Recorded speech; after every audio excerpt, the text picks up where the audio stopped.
Welcome. Let's continue doing projectile motion problems. And this, I think, this video will be especially entertaining because I will teach you a game that you can play with a friend. And it's called, Let's See How Fast and How High I Can Throw This Ball. And you'd be surprised.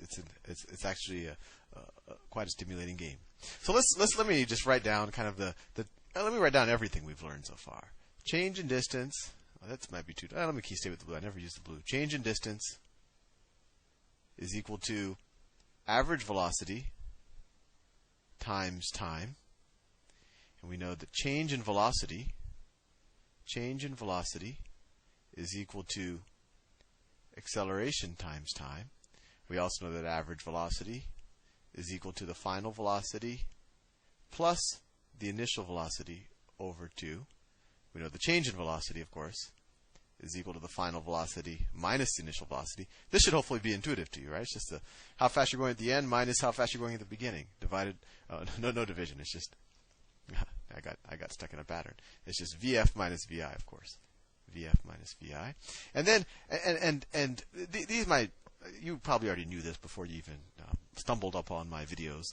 But, and the two non-intuitive ones that we've learned, and they're really just derived from what I've just written up here. If you ever forget them, you should try to derive them. And actually, you should try to derive them even if you don't forget them, so that when you do forget it, you can derive it. But it's change in distance, let me change it to lowercase d just to confuse you. Change in distance is equal to the initial velocity times time plus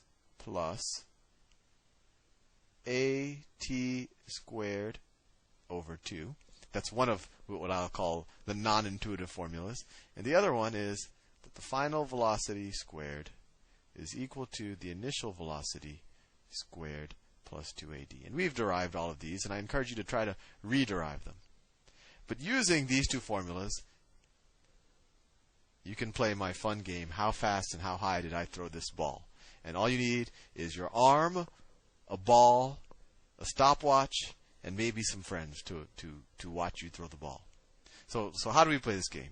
We take a ball and we throw it as high as we can, and we see how long does the ball stay in the air. So what do we know? We know the time.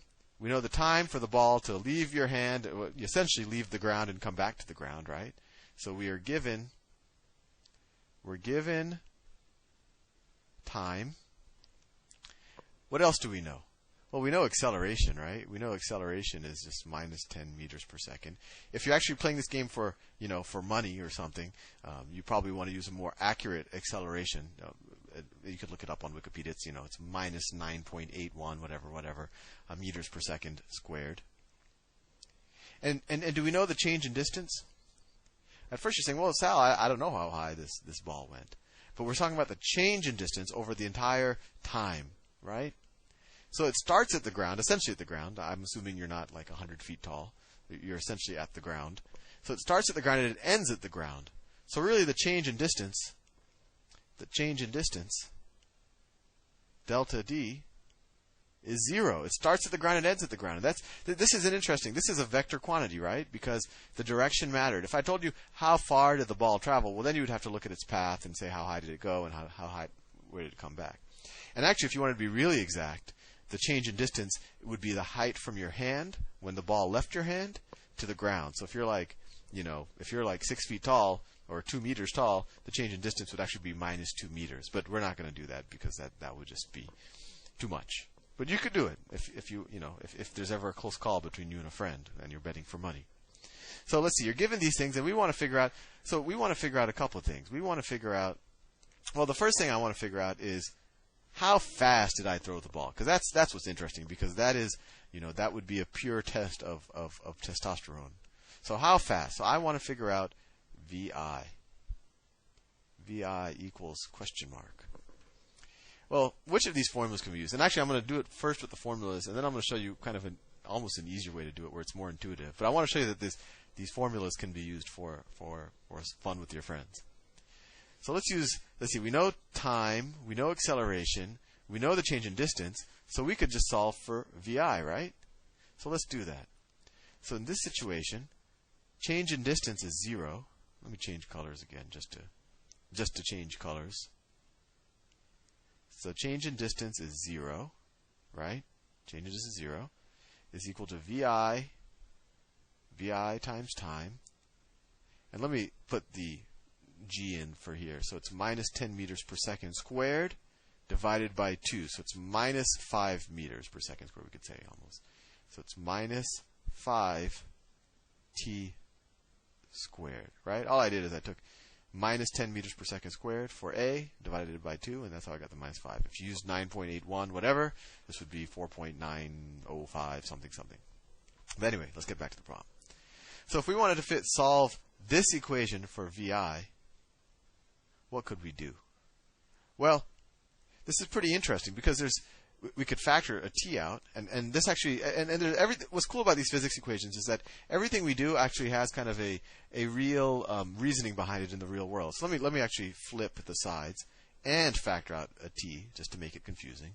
So I get t times VI minus 5t is equal to 0, right? All I did is I factored out a t. And I could do this. I didn't have to use a quadratic equation or factor it because there wasn't a constant term here. So I have this expression. And if I were to solve it, assuming that VI is some positive number, I know that there's 2 times where this equation is true, right? Either t equals 0,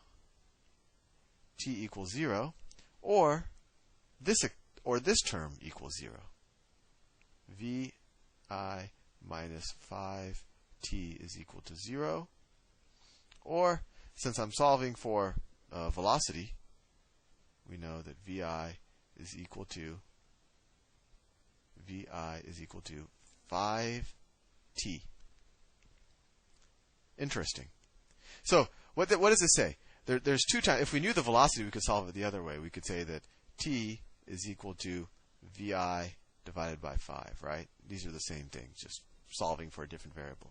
But that's cool, right? Because there are 2 times when the change in distance is 0. At time equals 0, of course, the change in distance is 0 because I haven't thrown the ball yet.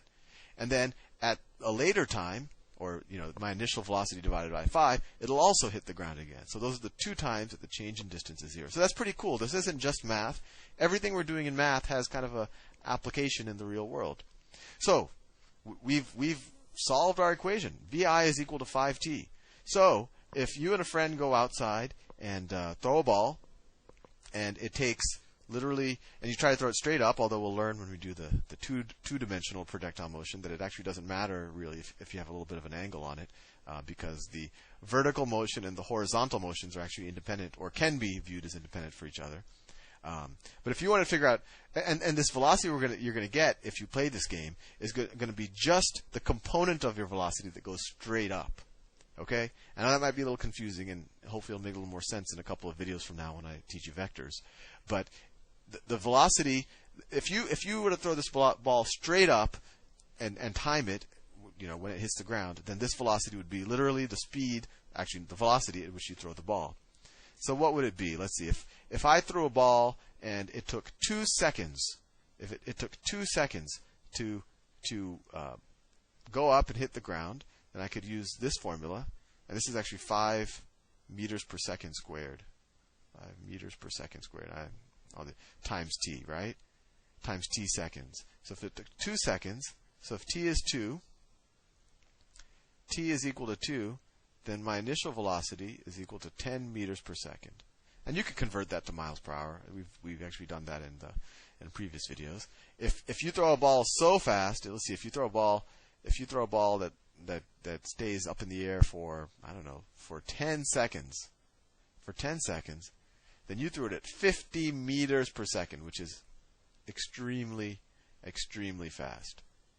So hopefully I've taught you a little bit about a fun game, and in the next video I'll show you how to figure out how high did the ball go. I'll see you soon.